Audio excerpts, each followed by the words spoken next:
Well, the show is called The Hunt for the Trump Tapes, and what it is, I started a thing with Donald Trump, who I've known for 30 years, and it's the first time I've ever known someone that's become president for 30 years, and the first time I've ever been to the Playboy Mansion with someone that's become president.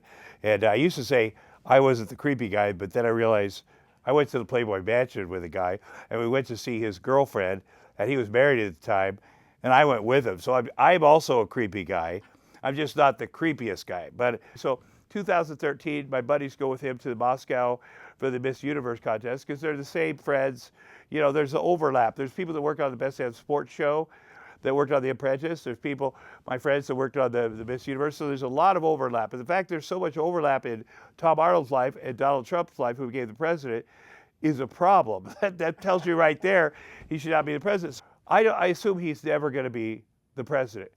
But in 2016, the Access Hollywood tape comes out, and that seems like that's the end of this thing. And by the way, my friends that worked on The Apprentice for 15 years, they have to edit him down. They film a full day at Trump Tower, the boardroom set. It's a set. And what they do is they edit that 12-hour day down to 20 minutes, which is what they show on television, because he's incompetent. He doesn't know what's going on. He's racist. He says the N-word. He says you're fuckable right into camera to the camera operators, and they're like, whoa! And 4 times during that, my friends, the executive producers, they had to pull him out. The producers have producers meeting. Whoa! Well, you can't sexually harass the women here. I mean, it's written up. Yeah, it's written up. Mark Burnett knows all this 100%. He's running the show.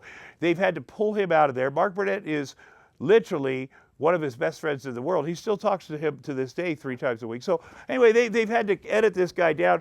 Anyway, they sell that Donald Trump to Ottumwa, Iowa, where I'm from, and that's his base. My family all voted for Donald Trump except one, and they're like, this guy's a genius. He's the deal maker, and they end up electing this guy. The whole time I'm like, you got to show the real Donald. You got to show a day on the show after the Apprentice thing faltered. You got to show the real guy. And there's, by the way, I've seen a compilation tape that my buddy shared where he says the N-word, and he calls Eric the R word. We share all these tapes, me and my buddies, because they're hilarious.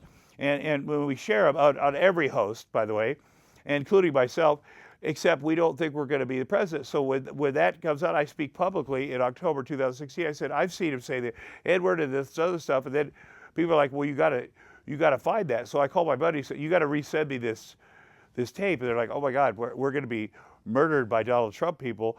And I've got a $5 million NDA from Mark Burnett Productions right now because I still work there.